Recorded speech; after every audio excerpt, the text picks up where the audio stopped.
All right, so much like every time Kaylee sees Kyle Gallner on the screen, I always have to say, just breathe, honey. Just breathe. No. So Kaylee's Hollywood husband has made a new movie, so of course we had to watch it. And this is about a guy played by Kyle Gallner who has anger issues. Yes. And he ends up getting himself in trouble. This screws up his life royally. And when he gets out of jail, his PO becomes a real problem. Now, this PO is played by one of the Ashmore brothers. I'm assuming it's Sean. I can't even remember the other one's name off the top of my head right now. I feel like Sean's always the one I see. But randomly I see the other one once in a while. But anyways, so yeah, I thought this was just terrible. This is kind of shocking to me because I don't feel like Kyle's had a miss in a while. Yeah, I and agree. I feel like he's very good at picking his projects, right? And I don't know what happened with this one, if this is maybe like contractual or if this is like, you know, everyone does their movie once in a while for a buddy or, you know, his agent pushed him into it or what. Sure. I don't think this is Kyle's fault in the film. I just think that he picked a bad script because this kind of reminds me of like a bad like Lifetime movie with good performances from Kyle and the Ashmore, Sean probably. They both do a great job at their roles. Yeah. Like, you watch it and you're like, these are good actors. Oh, and William Forsythe is in this as well. And that's the dad. Yeah. Yeah, and he does a great job. Like, it comes through. Like, you're watching good actors, but the script and, like, the story and kind of the believability where things go, it just is crazy. Yeah, it definitely was a flop. I feel like there's, as you said, believability. There's a lot of issues with, like, character reactions to things that just felt off. Not as realistic as you might expect them to be, perhaps. Yeah. And some of the motivations around characters were a bit muddled, I felt. Which just, I don't know. It just kind of made it frustrating to watch, I guess. Because you were like, this is kind of ridiculous. Yeah. Like, what's happening? Which is a shame, because, yeah, I do think that the performances are fine. Like, there's no problems with that. I would need to watch the movie Dark Harvest again, which we both really enjoyed. Yeah. The creature feature pumpkin movie. Mm-hmm. That was a really cool film. Yeah, so the lead of that movie, like the lead female of that movie, is the lead female of this movie. And I don't remember walking away from that one very underwhelmed by her performance. But in this one, I thought she was pretty bad. Yeah. I think her line delivery is super stiff. I feel like her character is just so unbelievably naive and dumb throughout.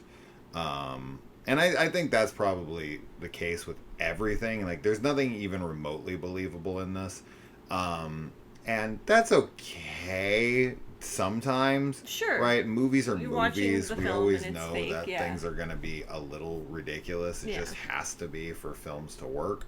But this is, this is asking you to suspend way too much disbelief, and every character is like a total moron. And it's a really, really poorly written, really poorly directed film, just in general. I don't like any of the camera work. I don't like... Yeah, I don't either. There's also a lot of, like, kind of fade shots, like, for, like, the transition stuff.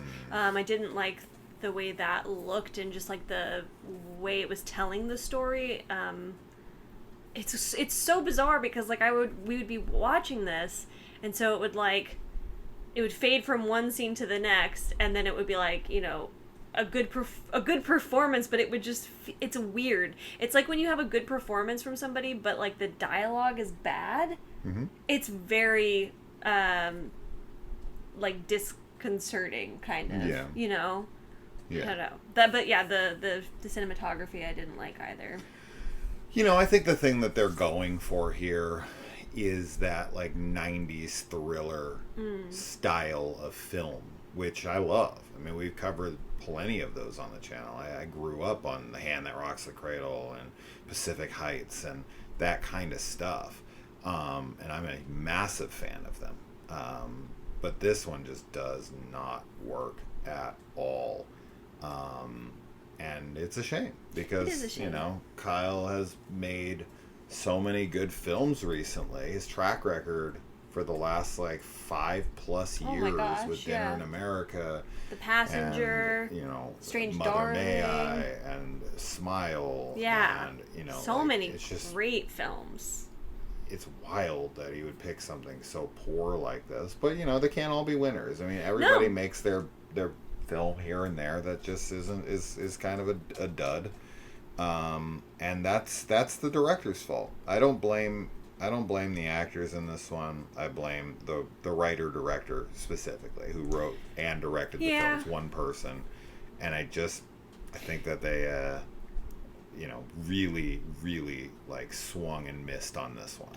Yeah, it's unfortunate, but yeah, we've definitely watched films before where you have kind of mediocre actors, but the director... Say that word again? I said that. I was hoping you wouldn't catch it! Mediocre? Okay. I don't even know what See, I said. the director would have just let that go.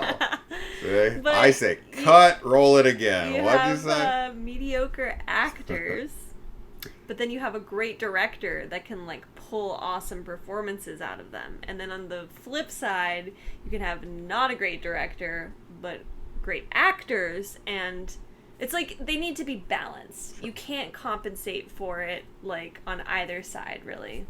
It needs to be a nice balance, I think.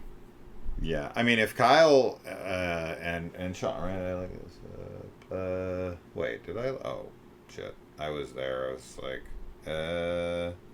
it is Sean. Yeah. What the fuck is his brother's name? I forget. Yeah, this is the one that's always in everything. Frozen and X-Men and everything. Anyway.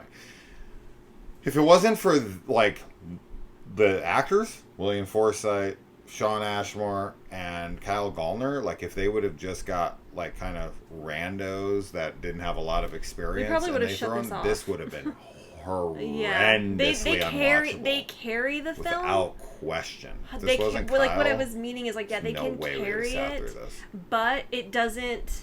Just because you have a good actor doesn't mean your film is good. Is kind of what I was meaning. But I feel like when you have a great director and, like, mediocre actors, like, there is a way to kind of elevate that performance to an extent. But it only goes so far. That's why I was also saying, like, you can't super compensate for it. Like, you do need a balance. Like, you need the right director with the right actors to strike gold. But anyway, that's enough. This was a disappointment. It's not a recommendation. Unless you're just wanting to watch Kyle Gallner. Unless and then you hate I guess yourself. You can, but... I mean, just watch. He literally is the same character in this as he is in a few other films that we've watched recently. The character is very one-dimensional, unfortunately. Oh yeah, and they try to have like this arc to him, and it just like, I get what they're going at the for. very end, and literally the last like shot of the film, like 2 seconds. Oh my god, talk about an anticlimactic like climax. It just, when we get to the end thing, and I'm like, that. We're done. That's it. That was the thing that we built up to. There's not more to it than that. That's that. Wow, terrible. I mean, I wouldn't have expected anything less. But yeah, this reminds me of like when we watched The Landlady with Talia Shire or something. Yeah, like, it has that kind of feel of like a 90s. Yeah. You know, kind of straight to straight to VHS. Yeah, but unfortunately, but like with modern cameras. Yeah, but like those movies, like especially when you get like into the 90s, like you get the charm of like a 90s film at least. Yeah. Whereas when you're watching it with this and it's like all digital and there's no style to it, and it's just It's flat. It feels bad. I mean, maybe, who knows? Maybe in like 30 years we'll be looking back and be like, wow, the style, but like... No. I don't feel like that's the case, because like with 90s, No. like 90s stuff, like I you don't can think go so. back and watch it and be like, this is the 90s. Like there's such a different vibe to it that does add charm. In the same way that like 80s slashers, there's a charm to it. So it's like you can watch these like kind of cheap 90s thrillers and the performances aren't great and it's a little like kooky, but you're like, it's a little charming. There's no charm to Doesn't- bad movies anymore. Yeah. That Unfortunately, that's, I in think the it's digital past. age, it sucked all of the soul out of bad films. Yeah. You can watch bad films from the 80s and get so much enjoyment. You cannot get enjoyment out of really bad films in the 2020s. You just can't. I've not seen one. Yeah. So, yeah, there's something about film. There's something about, and just the filmmaking process of the 80s and 90s, especially the 80s, where they were actually shooting on film. They actually had like budgets. They were like earnest in their efforts. And now it's just kind of anybody with an iPhone, and it's just this digital awful look and a 2-cent script, and just no, it doesn't work. It's lifeless. Yeah. Even if you have great actors, it just doesn't matter. Yeah. That's that. Just breathe. Just don't. Just breathe and don't watch this. Yeah. Bye. Bye.